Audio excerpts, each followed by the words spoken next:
反正他的药都已经吃了，也没什么解药，不能。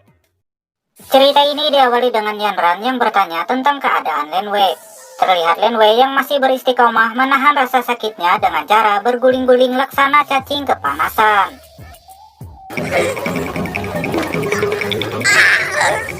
Lalu Xingyun memberitahu jika Lenwei ini tidak akan mati.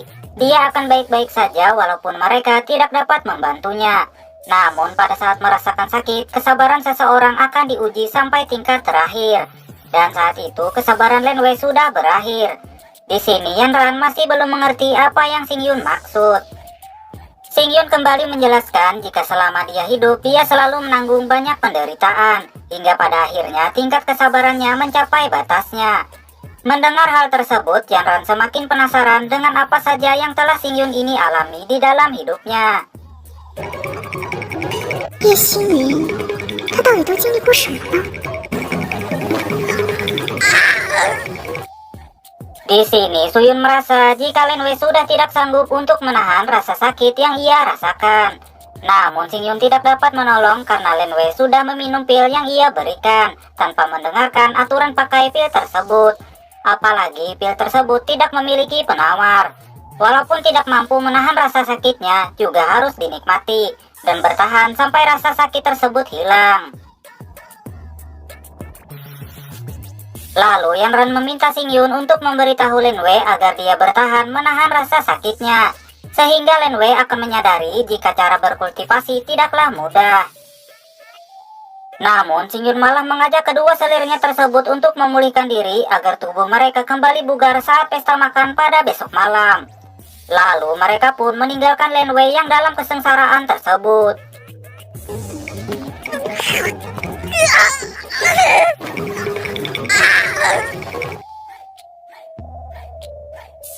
Sin kemudian berpindah ke sebuah ruangan. Terlihat beberapa master sedang duduk di meja makan.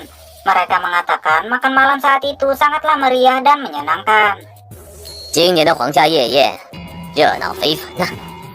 Salah satu dari mereka memberitahu jika master dari sekte tersembunyi juga turut diundang ke acara tersebut.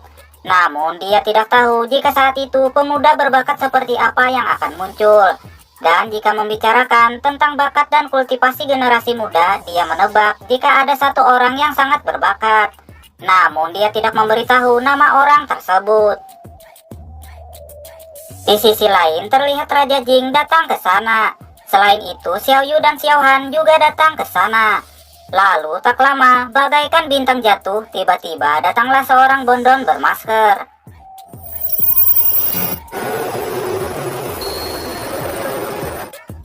Di sini Xiao Yu merasakan kekuatan yang sangat kuat dari orang tersebut. Dan orang ini seperti memiliki pikiran tertentu, di mana setiap langkah kakinya dapat membuat orang lain tergenjutsu. Lalu Xiao Han memberitahu jika orang tersebut berasal dari Sangku Penpin yang bernama Yin Qianyu, di mana 30 tahun yang lalu dia ini sudah melangkah ke ranah semi peri. Dan selama beberapa tahun terakhir pastinya dia telah bermeditasi yang membuatnya semakin kuat. Namun saat itu Xiao Han tidak tahu sudah di tingkat apa kultivasi milik Yin Xianyu tersebut. Salah satu tetua menambahkan jika memang benar tidak ada yang mengetahui basis kultivasi bondon tersebut. Namun pada 6 bulan yang lalu hanya dengan sedikit kekuatan dia dapat mengalahkan satu dari 7 tetua sekte Guanghan.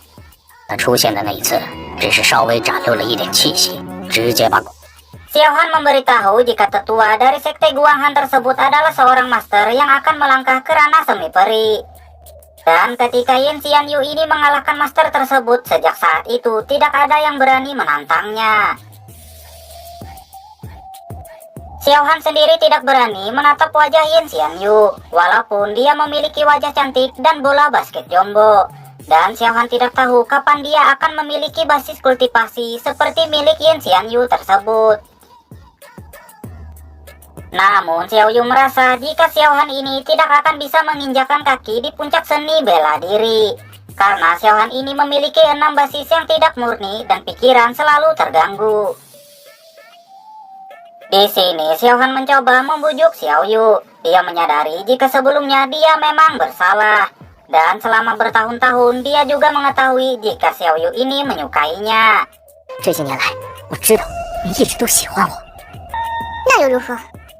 Dan saat itu dia baru menyadari ketika dia merenung mencoba untuk mengabaikan perasaan Xiao Yu ini. Ternyata dia juga memiliki perasaan yang sama. 直到后来我才发现，师妹，我也喜欢你。 Namun Xiao Yu memberitahu jika semuanya sudah terlambat. Lalu Xiao Han kembali membujuk Xiao Yu jika dia benar-benar serius mengatakan perasaannya. Tapi apalah daya, jodoh tiada. Xiao Yu merasa setelah begitu banyak hal yang baru saja dia lewati, dan hal tersebut membuat perasaannya kepada Xiao Han ini hilang. 之前是我眼瞎，我对你已经没有任何感觉了。 Tetapi Xiao Han hanya tersenyum. Rupanya Xiao Han berencana karena cintanya ditolak, dukun pun bertindak. Lalu tak lama datang lagi seorang bondon. Raja Jing bertanya siapakah wanita tersebut, karena dia tidak pernah melihatnya sebelumnya. Rupanya wanita ini adalah An Yun, si bondon paling cantik yang seksi dan membahenol. Melihat dari pakaian yang An Yun pakai, mereka menebak jika dia ini berasal dari sekte tertentu. Di sini Xiao Yu merasakan aura kekuatan dari tubuh An Yun. Sementara Raja Jing merasa jika wanita tersebut memiliki basis kultivasi yang tidak dapat diremehkan. Selain itu, napas di tubuhnya sangat mirip dengan milik Xing Yun. 为什么有种似曾相识的感觉？似乎跟那小子很像。 Lalu An Yun bertanya, apakah kamu ada di sini? 你是要跟我们一起？我准备去无尽神界的身。不错不错，比那破通天古墓要好太多了。 Cerita ini diawali dengan Xing Yun dan Xian Yu yang terkejut ketika melihat benda yang Kaisar keluarkan, di mana benda itu merupakan segel ilahi tak terbatas. 无尽神印，那是。不错，这确实是无尽神印。 Yan Ran bertanya ke Xing Yun tentang benda tersebut. 无尽神印是什么？ Lalu Xing Yun memberitahu menurut legenda di dalam buku Tatang Sutarma, segel ilahi tak terbatas tersebut berisi tentang metode kultivasi tingkat tinggi. Konon katanya setelah mempelajari metode rahasia itu akan dapat mencapai ranah surgawi legendaris. 据说修炼了这秘法，可以达到传说中的天神境。 Di sini Suyun sangat penasaran dengan ranah surgawi yang Xing Yun katakan, karena saat itu dia baru pertama kali mendengarnya. Namun Xing Yun sendiri tidak mengetahui secara jelas tentang ranah surgawi legendaris tersebut, karena penjelasan yang lebih lengkap hanya dicatat di dalam buku-buku sejarah. Yan Ran sangat kagum kepada Xing Yun karena mengetahui tentang sejarah dan peradaban pada zaman Kontolodon. 叶姐，你怎么什么都知道？ Lalu Suyun memberitahu jika Xing Yun adalah seseorang yang terpelajar dan berpengetahuan tinggi. Hal tersebut karena Xing Yun sangat rajin membaca. Dan selagi sekolah, Xing Yun selalu juara kelas dan disukai para gadis belia. Namun Xing Yun merasa jika dirinya masih memerlukan banyak buku untuk dia baca. Yan Ran sangat terkesan karena Xing Yun ini begitu rendah hati. Seperti ilmu padi, semakin berisi semakin merunduk. Namun Xing Yun hanya tersenyum. Di sini Xing Yun tidak menyangka jika saat itu Kaisar mengeluarkan segel ilahi tak terbatas. Selain itu Xing Yun juga tidak mengetahui tujuan Kaisar melakukan hal tersebut. 也不知他将无尽神印拿出来是有何目的。 Di sisi lain terlihat An Yun seperti merasakan sesuatu. 不知道他有没有感应到什么。 Kaisar mengatakan jika saat itu seluruh umat manusia sedang berada dalam bahaya karena ras iblis akan datang menyerang dengan banyak pasukan. 魔族即将大军压境。 Hal itu membuatnya merasa jika dia tidak dapat menggunakan segel tersebut hanya untuk keluarga kerajaan saja. Di sini dia berencana menggunakan segel ilahi tak terbatas untuk membantu para pejuang di penjamuan tersebut agar dapat meningkatkan kultivasi dengan cepat. 希望无尽神印对你们有所帮助。我还是和以前一样火爆脾气。 Nona Xian Yu dan ketua sekte Yan sangat kagum dengan kebijaksanaan yang Kaisar berikan. 没有如此胸怀，令人敬佩。 严某也佩服。Kaisar memberitahu tentang seberapa banyak yang dapat dipahami dari segel tersebut. Semua tergantung pada rezeki dan kemampuan masing-masing dari mereka. Lalu Kaisar mengirim mereka semua ke dalam dunia segel ilahi tak terbatas tersebut. 无尽神印之中，自有一片天涯。 Sin berpindah kepada Xing Yun dan kedua selirnya yang berada di suatu tempat yang dipenuhi dengan bunga-bunga. Terlihat mereka sangat kagum melihat keindahan pemandangan di sana. Di sini Yanran merasakan kekuatan yang sangat berlimpah di tempat tersebut. 好浓郁的灵气。 Xing Yun memberitahu jika tempat itu adalah alam ilahi tak terbatas, di mana dikatakan di tempat itu terdapat kekuatan yang sangat melimpah, dan kekuatannya dapat dipadatkan menjadi suatu benda. Lalu Suyun bertanya kepada Xing Yun apakah dia merasakan jika Kaisar sepertinya memiliki suatu rencana. Xing Yun sendiri merasa curiga karena Kaisar mengirim mereka semua ke alam tak terbatas tanpa mengatakan apapun. Di sini Suyun sangat khawatir dengan keselamatan mereka semua, karena seluruh master puncak ras manusia berada di alam tak terbatas tersebut, di mana jika mereka mati di sana, maka tak ada lagi pejuang yang akan melindungi ras manusia. Lalu tiba-tiba An Yun datang ke sana. 叶星云， Xing Yun bertanya apakah dia ini akan ikut bersama mereka. Namun An Yun berencana akan menjelajahi alam tak terbatas tersebut seorang diri. Lalu An Yun meminta Xing Yun agar berhati-hati, karena tempat itu bukanlah tempat yang dapat diremehkan. Selain itu, Kaisar Wu telah menghilang.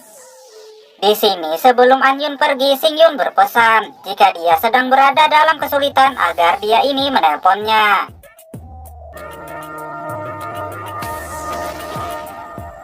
Terlihat Xing Yun sangat khawatir karena An Yun selalu saja pergi dengan terburu-buru. Melihat hal itu, Yanran sangat cemburu karena Xing Yun begitu berani mengkhawatirkan wanita lain. Lalu Xing Yun memberitahu setiap kali dia melihat An Yun, dia selalu merasa jika An Yun memiliki banyak beban yang ia sembunyikan. Seakan di balik senyumnya sembunyi 1000 lara. Dan sebagai teman, Xing Yun sangat ingin membantu untuk meringankan beban kehidupan An Yun. Wah, rupanya Xing Yun sangat ahli dalam mencuri perhatian para wanita. Suyun merasa jika An Yun memiliki cara sendiri untuk menyelesaikan masalah yang ia hadapi.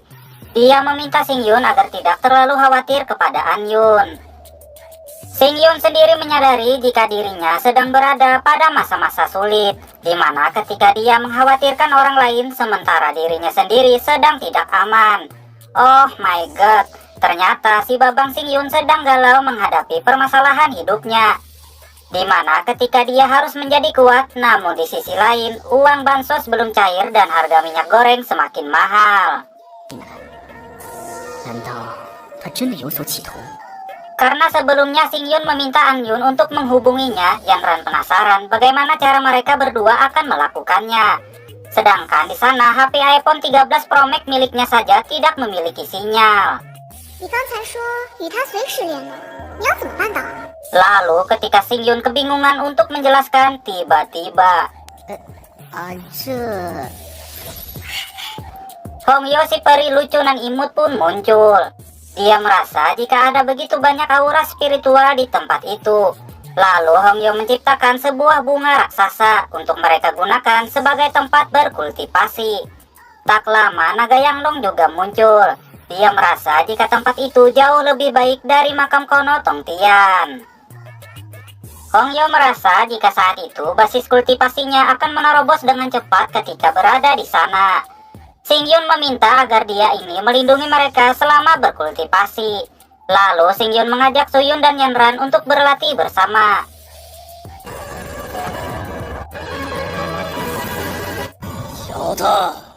Lalu saat Xing Yun terbangun, ternyata yang memanggilnya adalah Dewa Pangu.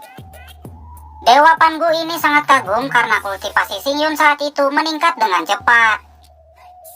Di sini Xing Yun memberitahu Dewa Pangu jika dia memiliki beberapa pertanyaan yang ingin ia tanyakan. Lalu Dewa Pangu mempersilahkannya. Xing Yun bertanya tentang segel ilahi tak terbatas, di mana Xing Yun sangat penasaran dengan benda tersebut. Bahkan di dalamnya terdapat dunianya sendiri. Selain itu, Xing Yun juga merasa jika alam ilahi tak terbatas memiliki kecocokan dengan nafasnya. 我感觉我的气息竟与它如此契合。 Dewa Pangu hanya tertawa. Dia memberitahu jika segel ilahi tak terbatas tersebut adalah sebuah benda yang ia tinggalkan di dunia. 无尽神印乃是我留于这个世界。 Dan setelah disempurnakan oleh generasi sesudahnya, hal tersebut menjadikannya sebuah dunia. Namun setelah bertahun-tahun, segel ilahi tak terbatas ditemukan oleh iblis. 多年，这无尽神印也被魔族发现。 Dan Dewa Pangu merasa jika saat itu segel ilahi tak terbatas sudah direndam dalam napas ras iblis, sehingga ada kemungkinan akan terjadi situasi tidak terkendali. 很可能会出现一些不可控的状况。 Mendengar hal itu, Xing Yun semakin penasaran dengan situasi yang Dewa Pangu katakan. Dewa Pangu menjelaskan hal tersebut terjadi karena pikirannya tidak lagi terhubung dengan segel ilahi tak terbatas tersebut. Dewa Pangu memberitahu jika segel ilahi tak terbatas dapat merubah banyak hal menjadi iblis jahat. 引力很可能会幻化出诸多妖魔。 Karena kejahatan tidak datang dari niat sang iblis, tetapi dari setiap kesempatan. Dewa Pangu meminta Xing Yun untuk lebih berhati-hati, karena iblis yang paling berbahaya adalah iblis hati yang berbisik di dalam dada. Setelah mendengar penjelasan dari Dewa Pangu, akhirnya Xing Yun mengerti situasi yang terjadi saat itu.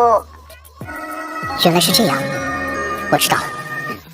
Di mana mereka akan berlomba dengan para ras iblis untuk mengendalikan segel tak terbatas tersebut.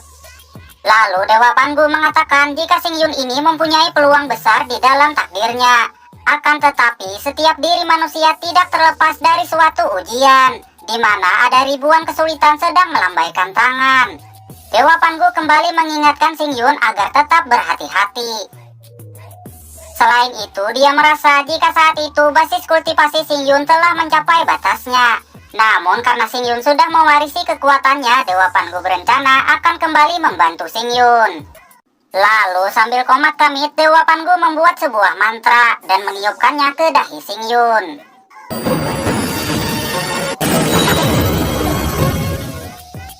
Di tempat lain terlihat An Yun yang sedang jalan-jalan keliling pulau. Lalu dia dikagetkan oleh angin tornado disertai petir. An Yun merasakan aura parfum iblis yang sangat kuat di sana. Dia tidak menyangka jika ada iblis yang dapat masuk ke dalam dunia segel ilahi tak terbatas tersebut. Di sisi lain terlihat ketua sekteyan dan Xian Yu yang sangat penasaran dengan sebuah benda suci di depan mereka. Dengan kekuatan yang sangat kuat, berada di tengah aura iblis yang mengelilinginya. Xian Yu menebak jika benda tersebut adalah sebuah artefak. Lalu ketua sekteyan memberitahu dia pernah mendengar jika ada peluang yang tidak terbatas di segel ilahi tak terbatas tersebut. Dia merasa kekuatan tersebut adalah metode yang digunakan oleh ras iblis untuk menyelinap ke dalam segel ilahi tak terbatas untuk meningkatkan kekuatan mereka. Mendengar hal itu, Xian Yu mengajak ketua sekteyan untuk mengambil artefak tersebut. Karena jika benda itu jatuh ke tangan ras iblis, maka dapat menjadi sebuah bencana. Terlihat mereka berdua bekerja sama untuk menghancurkan aura iblis yang melindungi benda tersebut.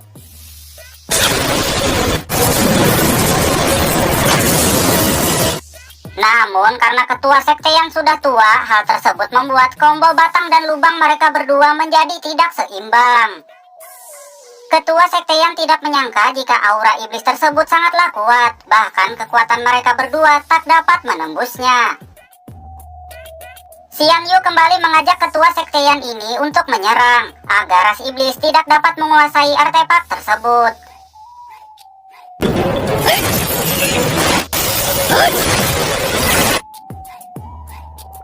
Namun di saat An Yun ingin membantu, tiba-tiba An Yun merasa nyeri dada. Oh my god, ternyata Xing Yun juga merasakan hal yang sama. Kembali ke An Yun yang merasa penasaran dengan apa yang terjadi kepada dirinya, di mana rasa cenak-cenut di tombol badaknya semakin berasa. Lalu karena sebelumnya dia tidak pernah merasakan hal tersebut, Anjun mencoba berkultivasi untuk menghilangkan cenut-cenut di dadanya. 你是我的幸福。 Shin berpindah kepada Dewa Pangu yang tidak berharap Singyun ini akan terhubung dengan jiwa keturunan Noah. Bahkan sampai sedekat itu, Dewa Pangu ini merasa jika Anjun telah memiliki warisan nadi Dewi Noah. Dan saat itu dia kembali memberi bantuan lain kepada Singyun. 再送你一个好处。 Di sini Singyun merasa jika tubuhnya tampak sedikit aneh dan Anjun juga merasakan hal yang sama. Lalu Anjun kembali melanjutkan kultivasinya. Sementara Singyun dia selalu merasakan sesuatu yang aneh pada dirinya. Namun basis kultivasinya terus meningkat dengan cepat. Terlihat jiwa Singyun dan Anjun saling terhubung satu sama lain.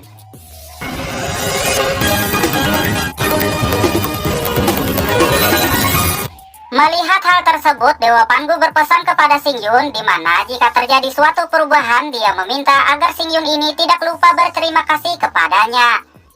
Perubahan apakah yang akan terjadi? Namun sayangnya cerita pun berakhir.